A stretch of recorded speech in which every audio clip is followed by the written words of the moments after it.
ఇదేదో ఒక సభ కాదు, లేదంటే సాయంత్రం ఏదో ఆహ్లాదంగా అక్కడ టైమ్ స్పెండ్ చేయడానికి సముద్రం దగ్గరికి రాలేదు. ఉదయం 4 గంటల నుంచి 5 గంటల ప్రాంతంలో కూడా భారీ స్థాయిలో అశేష జనం యోగాంధ్ర 2025 విశాఖ సాగర్ తీరానికి చేరుకున్నారు. ఈ వీడియో చూస్తుంటే మనకేం అర్థం అవుతుందంటే, ఒక నాయకుడు అంటే నమ్మకం, భరోసా ఉంటే ప్రజలు బ్రహ్మరథం పడతారు అనడానికి ఇది ఒక నిదర్శనం. కూటమి ప్రభుత్వం అంటే అటు కేంద్రం నుండి నరేంద్ర మోదీ, ఇటు CM Chandrababu Naidu, deputy CM Pawan Kalyan, Janasena నుంచి పవన్ కళ్యాణ్, వీరు ముగ్గురు కూడా రాష్ట్రాన్ని అభివృద్ధి పదంలో తీసుకువెళ్తారనే నమ్మకంతో వాళ్ళు ఎలాంటి కార్యక్రమం చేపట్టినా కూడా ప్రజలు బ్రహ్మరథం పడుతున్నారు. దానికి నిదర్శనమే ప్రస్తుతం మనం చూస్తున్న వీడియో.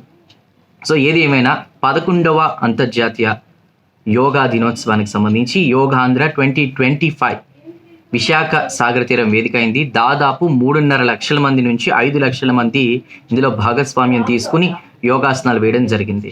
దాదాపు 29 నుంచి 30 కిలోమీటర్ వరకు, అంటే విశాఖ ఆర్కే బీచ్ నుంచి చూసుకుంటే అటు భీమిలి వరకు కూడా దాదాపు 362 ఆ కౌంటర్లు అవి కూడా ఏర్పాటు చేశారు. అక్కడ యోగాసనాలు వేశారు. అదీ కాక రాష్ట్ర వ్యాప్తంగా 2 లక్షల మంది యోగాసనాలకు సంబంధించి ఈరోజు పాల్గొన్నట్టు తెలుస్తోంది. 177 దేశాలు మన యోగాకి సంబంధించి కూడా వాళ్ళ యొక్క మద్దతుని తెలిపాయి, వాటిని ఆచరించాయి. దాదాపు 191 దేశాల్లో కూడా యోగాని చేసేటువంటి విధంగా కూడా ఏర్పాట్లన్నీ చేశారు. ఏది ఏమైనా ఋగ్వేదంలో యోగా ప్రాముఖ్యత ఉంటే దాన్ని విశ్వవ్యాప్తం చేశారు ప్రధాని నరేంద్ర మోదీ.